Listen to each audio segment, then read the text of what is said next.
Welcome to this episode of Conversations. My guest again is Roy Justice from Chambersburg, Pennsylvania, the singing historian. And if you've seen any of the other shows, you know that he has an absolutely fascinating way of combining history with our folk songs, Americana songs. And we always come out the other side of the songs knowing much more about history, music, folk music, ecology, biology, all kinds of stuff. Welcome back to the show, Roy. Well, thank you very much, Dennis. And each time we have a theme, and this time around the theme is your theme. It's your favorite songs. Yeah, basically what happens in January, when I believe this is going to air, I take a look back at the year prior, and I will normally do programs based on my favorite songs, or songs that I don't always get to sing in my programs, or ones that I get the most requests for, and build a whole program around that. They don't always have historical significance, but they're just good American participatory songs that are fun to sing and may have some relevance to social behavior in some way, or history in some cases. Yeah. So the first song is the Lightning Bug song. What's the background on that? Well, the Lightning Bug song, this is a very personal song. This is one that I wrote, and the inspiration was my youngest daughter. We used to go and collect lightning bugs all the time, as many people do in the summertime. It's one of my favorite times of the year, in the spring, somewhere in the middle to late May, when you drive through the fertile hills and grounds, the dairy lands, especially in Franklin County where I'm from. In the springtime, at dusk, you look across the fields and the mist is hanging low over the new crops that are coming up. Mm-hmm. And you can see thousands and thousands of these little tiny yellowish green lights coming up out of the grass as the sun is going down. And within a couple of days, those lights are getting brighter and brighter, and it's just, I think it's just this magical time of the year. So many times I've actually pulled my car over to the side of the road just to watch, as it was getting dark, just to watch the activity of the lightning bugs. And my youngest daughter, Ariel, we would very often watch lightning bugs in the same way that so many people do, and catch them, not to hurt them, but to just examine them. Yeah. Fascinating. We still don't know everything about lightning bugs, why they do what they do. We know chemically what is happening with their abdomens lighting up, but we don't know exactly why. So we started talking about it one night, and she said, "Dad, you ought to write a song about lightning bugs, what they're really doing when they get up in the air like that." So I did, and it's the Lightning Bug song, and it's a very participatory song. So I've been in these programs making Dennis do this, and this one in particular, there are 4 things that you need to do. 4? 4. Good One Lord. is tap your feet, and flap your wings, and you can do that. Yeah, you can do that by going like this. Clap your hands, and it'll be difficult for me because I'll be playing, so you have to clap your hands. I'll try. And then sing la la la. So those are the 4 things, and you'll get an introduction to each one of those things, so it won't be like it's coming out of the blue. Thank you. The chorus will be, well, they tapped their feet. So you tap 4 times. All right. And they flapped their wings. And they clapped their hands. And everybody sings la la la la. That's all there is to it. So the pressure's on now. It is. What do the lightning bugs do at night when the children are going to sleep? Well, do they sit around and listen to country music or play a game of hide and seek? No, they all gather round when the sun's going down just to hear those bullfrogs sigh. And then the crickets start to click and putting rhythm in, and those fireflies light the sky. They do the lightning bug jitterbug, lightning bug jitterbug. Lightning bugs can cut a rug and jitterbug it all night long. They do the lightning bug jitterbug, lightning bug jitterbug. Lightning bugs can cut a rug and jitterbug it all night long. here we go. Well, they tap their feet and they flap their wings and they clap their hands and everybody sings la la la la. Well, they tap their feet and they flap their wings and they clap their hands and everybody sings a la la la la. They do the lightning bug jitterbug, lightning bug jitterbug. Lightning bugs can cut a rug and jitterbug it all night long. They do the lightning bug jitterbug, lightning bug jitterbug. Lightning bugs can cut a rug and jitterbug it all night long. Here we go again. Well, they tap their feet and they flap their wings and they clap their hands and everybody sings la la la la. Well, they tap their feet and they flap their wings and they clap their hands and everybody sings la la la la. They do the lightning bug jitterbug, lightning bug jitterbug. Lightning bugs can cut a rug and jitterbug it all night long. Yeah, when the lights are going out and nobody's looking, the bugs get together and really start cooking. They do the lightning bug jitterbug, lightning bug jitterbug. Lightning bugs can cut a rug and jitterbug it all night long. All right, one more time, Dennis. Here we go. Well, they tap their feet and they flap their wings and they clap their hands and everybody sings a la la la la. Well, they tap their feet and they flap their wings and they clap their hands and everybody sings la la la la. They do the lightning bug jitterbug, lightning bug jitterbug. Lightning bugs can cut a rug and jitterbug it all night long. That deserves Well, that's a the clap. lightning bug. Well, thank you very much, Dennis, and thanks for being a good sport about joining in on that. Well, I think I finally got the hang of it. You there, did, yeah. you did. The next song I wanted to, The Cat Came Back. A lot of people are familiar with this. What's behind it? Well, this song was written back in 1893, and I was curious about that because it was such a popular song now, as so many people know, especially in children's songbooks and things. And basically, the whole idea behind the song comes from the fact that if you visit a farm, and I'm not from a farming community, I am from the suburbs of Massapequa, Long Island, and so when I moved to Chambersburg, Pennsylvania, which is in the middle of Franklin County, one of the biggest dairy counties in the state of Pennsylvania, I was floored by the farms and the farm animals and things that I had never been close to. And here in Franklin County, they're right along the highway. Yeah. And people would look at me rather strangely and say, "Oh, look at the cows," because they all took them for granted. Yeah. But visiting farms in the area, I noticed that almost every place I went, around the barns, there were cats. And, you know, cats, people either love them or hate them, and usually not ambivalent about it. And I thought, well, you know, they can be so pesky sometimes. Why would farmers want cats around? And that's because I had no idea what a farm needs. Yeah. Dennis, do you know why there are cats around barns at farms? To keep the mice down, the rats. Yes, it's for the rodent population, to take care of the mice and the rats. It's the best way to do that. And so they're used to having the cats around.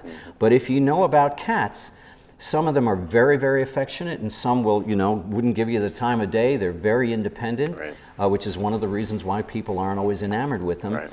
Well, some cats can get so affectionate that they get around your feet and you can't move.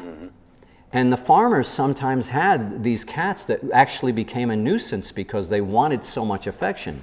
And so in this one case, there was a farmer named Farmer Johnson who had this old yellow cat that kept hanging around and getting in the way. And he didn't want to hurt the cat necessarily at first, but he was desperate to get rid of the cat. So he came up with all these ways to get rid of the cat, and none of them really worked to their full completion. But the fun with this song is that the first time you hear it, you don't know that about the fact that the cat will come back. The title tells you, but when you hear what they do to this poor cat, you wonder. Yeah. So I will sing now my version of The Cat Came Back. Okay.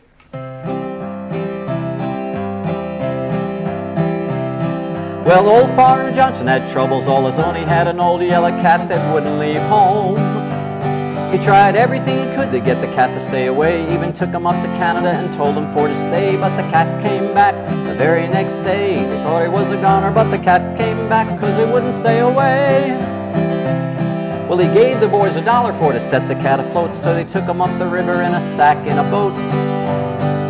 The fishing was fine till the news came down that the river had risen and the boys was drowned.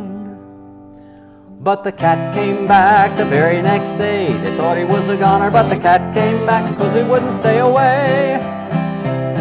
Well, they thought they had a way for this cat so to fix, so they put him in an orange crate on Route 66. Come a 10-ton truck with a 20-ton load. Little pieces of the crate were scattered up and down the road.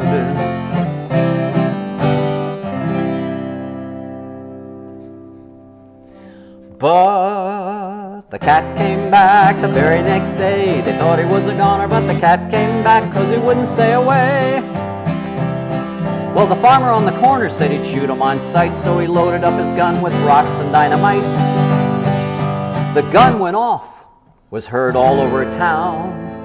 Little pieces of the man was all they ever found.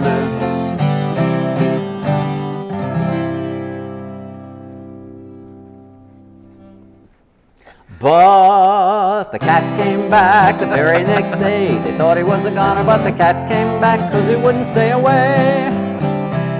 Well, he gave the cat to a man in a balloon and said, take him for to leave him with the man in the moon. The balloon got busted, back to earth it sped. 6 miles away they picked up the man dead. But you probably figured this out by now, haven't you, Dennis? I think so. Yeah. But the cat came back the very next day. They thought he was a goner, but the cat came back 'cause he wouldn't stay away. Now, this next verse is my favorite verse, and I like cats. But there's one word in this verse, Dennis, that if you don't know what it means, you miss what's about to happen to this cat. For back in those days, when you went to buy your groceries, you didn't go to a big grocery store. You went to individual stores to get your different components for your meals.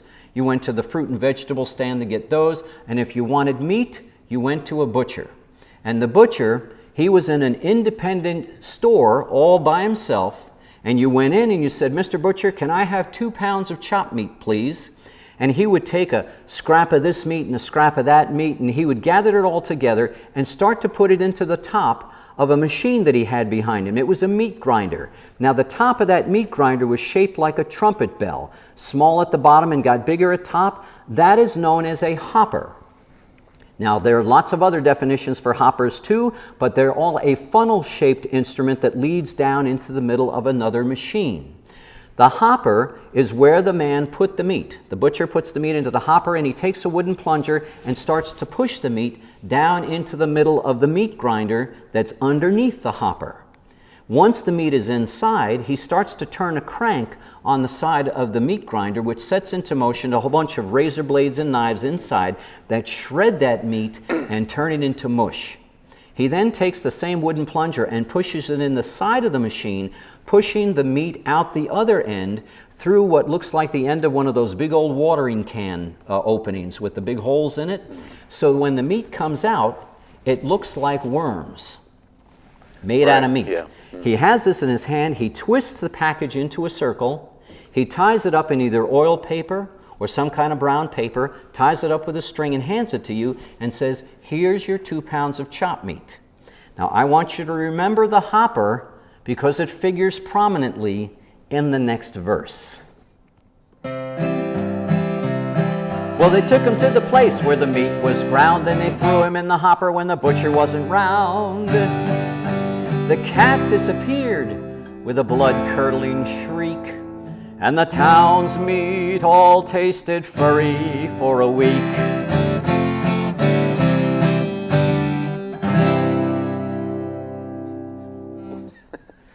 But the cat came back the very next day. They thought he was a goner, but the cat came back 'cause he wouldn't stay away. And this is the most recent verse that's been added to this song. Well, they took him to Cape Canaveral and put him in a place in the big space shuttle going way up in space.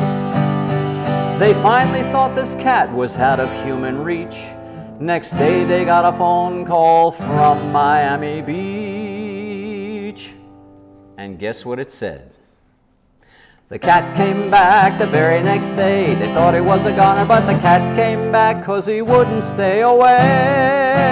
And that's the Cat Came Back song.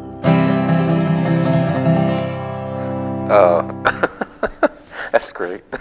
Now, I love that song. And I love it even more now. So much fun with an Yeah. audience, Oh, especially kids. Yeah.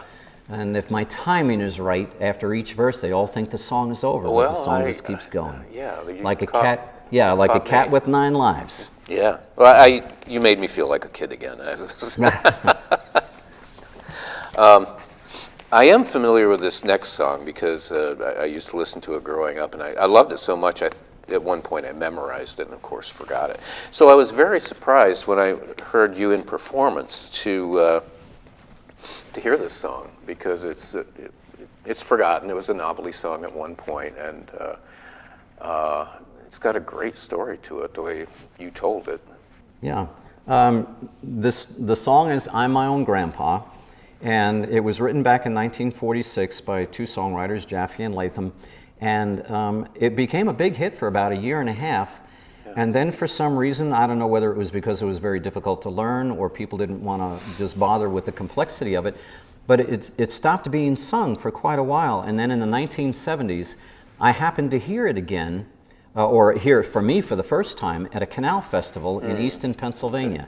And I was intrigued by the song, especially since it confused me so much at first. Right. I couldn't figure out head nor tails, and I said, I've got to know about this song. So I went and found the song and started studying what the lyrics were all about, and realized this is one of the most cleverly written songs that I had ever run across. Yeah. And it has a great story to it. And the thing is that the incident you're about to hear is true. This really did happen, and it's not an uncommon thing to happen. But it's one of those things that some people say only in America. I don't know if it's only in America, but it's certainly an American iconic idea. So I am going to sing. I didn't write the song, by the way. Like I said, it was written back in 1946, or it was published then. I'm going to sing the first-person character of the song and relate the story. And bear in mind that everything you're about to hear is legal and true. Now many, many years ago when I was 23, I was married to a widow who was pretty as can be. This widow had a grown-up daughter who had hair of a red. My father fell in love with her and soon they two were wed. Oh, I am my own grandpa. I am my own grandpa. Well, it sounds funny, I know, but it really is so. I am my own grandpa. Now, do you think it's possible for me to be my own grandfather? Doesn't seem like it. doesn't seem likely, but you have to listen to the song. Now, if that first verse went by a little bit quick, let me explain to you what happened here. When I was 23 years old, I met an older woman. She was about 35 years old, and she was a widow. Her husband had died. Well, me at 23 and she at 35, we fell in love, and we got married. Now, that wasn't an uncommon thing to have happen back in those days. Well, this 35-year-old widow, she had an 18-year-old daughter by her previous marriage. My father met the 18-year-old daughter, they fell in love, and they got married. Now, do you have a clear picture of this in your head? Pretty clear. Okay. Well, this made my dad my son-in-law and changed my very life. My daughter was my mother 'cause she was my father's wife. To complicate the matter, even though it brought me joy, I soon became the father of a bouncing baby boy. This little baby then became a brother-in-law to Dad, and so became my uncle, though it made me very sad. For if he was my uncle, then that also made him brother of the widow's grown-up daughter, who was also my stepmother. Oh, I am my own grandpa. I am my own grandpa. Well, it sounds funny, I know, but it really is so. I am my own grandpa. Are you with me so far? I'm hanging in there with you. All right, because it gets better. Father's wife then had a son who kept them on the run, and he became my grandchild because he was my daughter's son. My wife is now my mother's mother, and it makes me blue, because although she is my wife, she's my grandmother too. Now if my wife is my grandmother, then I am her grandchild, and every time I think of it, it nearly drives me wild. For now I have become the strangest case I ever saw. As husband of my grandmother, I am my own grandpa. Oh, I am my own grandpa. Oh, sing it with me now, Dennis. I am my own grandpa. Well, it sounds funny, I know, but it really is so. I am my own grandpa. And that's my own grandpa's song. I love that song. Yeah, and like you say, it's entirely within the realm of possibility. Oh, yes, and usually at the end of a program, when I get done singing that, when it's all over, somebody comes up and says, "Oh, you think that's good? Oh, right. Wait till you hear my family history." And I just take a step back at that time and just kind of smile. Yeah. But, you know, that's America. Yeah. I do think we have a few minutes, and if we can work "Oh, Susanna" in, I would love to. All right, we'll finish up with "Oh, Susanna." It's a song that Stephen Foster wrote back in 1848. It was the second song he ever published, and it began a songwriting series for him in which he would do something no other songwriter of the day was doing. He was writing about slaves, black slaves, who he felt were being treated unfairly. But the best way for a musician to make money at that time was to write for minstrel shows, beginning in the 1840s, because this is the most popular music in America until the 1880s. And so he figured, well, he needed to make a living, and he wanted to write music, but he wanted to do it in a respectful way, not the way that most other writers were making fun of the slaves. And he actually told the people that would sing these that they should sing them with respect, and if they could, make sure that the lyrics were respectful as well. And he started with "Oh, Susanna." But the lyrics were changed by publishing companies who grabbed his songs because they were so good and everybody loved them so much. There were no strong copyright laws to protect his work, and very often the initial verses were lost. And I want to sing a couple of the original verses that he wrote. He gave us permission not to sing them in what is known as plantation speak, which is a derogatory way of the slaves were made to sound. And they really didn't speak like that. It was just a way of making fun of them. And he did not do that unless he absolutely had to. He wrote in plantation speak until he got to My Old Kentucky Home. When he wrote that, he wrote No More in plantation speak, and that was a song that kind of encapsulated what he wanted to say about slavery. But O Susanna is the beginning of that series, and he would write this song, be paid $100 for it, which was a remarkable sum of money at one time, and he never really earned that kind of money from any other song because of how much plagiarism there was at that time. Oh. But this would be the marker of the 1849 gold rush and associated with it, and it has a story all its own. Oh, I come from Alabama with my banjo on my knee. I'm going to Louisiana, my true love for to see. It rained so hard the day I left, the weather it was dry. The sun so hot I froze to death. Susanna, don't you cry. Oh, Susanna, oh, don't you cry for me, for I come from Alabama with my banjo on my knee. Well, I had a dream the other night when everything was still. I dreamed I saw Susanna coming down the hill. A buckwheat cake was in her cheek, a tear was in her eye. Says I'm coming from the south, Susanna, don't you cry. Oh, Susanna, oh, don't you cry for me, for I come from Alabama with my banjo on my knee. Now we miss that, especially that second verse, which tells you about Susanna, because the words were changed later on to say that Susanna came down the hill with a red, red rose in her hand or in her cheek, which gives you a very inaccurate picture of Susanna. Susanna comes down the hill not with a red, red rose in her hand or her cheek. She comes down the hill chewing on a buckwheat cake. And Dennis, do you know what a buckwheat cake is? No. It is a pancake made with buckwheat flour. And buckwheat flour is a brown, coarse, gritty flour that's rather bitter tasting, and it's one of the cheapest forms of flour money can buy. Only soldiers, slaves, and poor people buy buckwheat flour. But buckwheat flour, ironically, is 20 to 30 times more nutritious than the most enriched white flour that you can buy even today.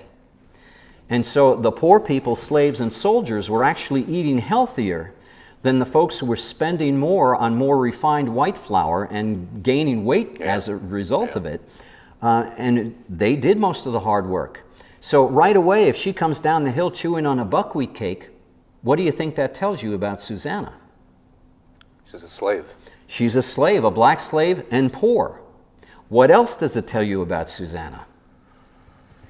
She loves to eat. Oh, yeah. What else does that tell you about Susanna? She's a big woman. It's 1848 and I'm looking for a wife. To my left I have a tall, thin, beautifully dressed young woman batting her eyelashes furiously at me, trying to catch my attention. To my right I have Susanna stuffing her face with everything she can find. Who do I choose for a wife? Well, are you going to choose Susanna? I'm going to choose Susanna. Why? She's healthier. Number one, she's healthy, and we'll get to that in a minute. But first, she can cook. Yeah, sure. That tall, skinny thing over here, she might not be able to cook. She might already be sick. But Susanna came from what was known as healthy stock.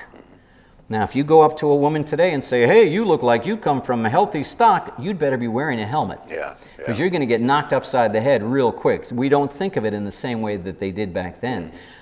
The winters were long and cold and lean, and Susanna, she could keep you warm at night because people with extra pounds gave off more body heat. But more importantly, she could drop 20, 30, or 40 pounds over the winter time and eat it back in the spring when the crops came up, and it wouldn't bother her. But that tall, skinny thing over there, her immune system would probably shut down if she lost too much weight, and she couldn't take those long, lean times. And I wanted a wife who could do the myriad of things that a woman had to do to run a household and stay healthy while I went out and did the work I needed to do to sustain my family. So there were a lot of things in these songs that kind of get lost in history that tell you about the times and the circumstances around which these people lived. So that's a little bit about O Susanna and a little bit about Stephen Foster. Who lived just down the road from Mansfield. Yes, he did. Yeah. Yep. That's perfect. That's absolutely perfect in time and information and entertainment and education, and I want to thank you very much. Dennis, it's my pleasure. Thank you. Thanks Okay. for having me. I'm Dennis Miller. We've been with Roy Justice. You can find all his information on his website at royjustice.com. RoyHJustice.com. Roy H. Justice, I'm sorry. That's Roy okay. H. Justice. You may still find me, but you might not. And we'll put that up on the screen along with other information. I do think you're coming up with a Facebook page, a fan Facebook I will page. have a fan page up. And so we'll also publicize that in all our different social media too. Terrific. And and we're going to have you back. That'd be great. I'd love to come back. I love Mansfield. Great. Yep, he's a graduate. Yes, I am. And again, thank you very much. And I'm Dennis Miller, and we'll do it again.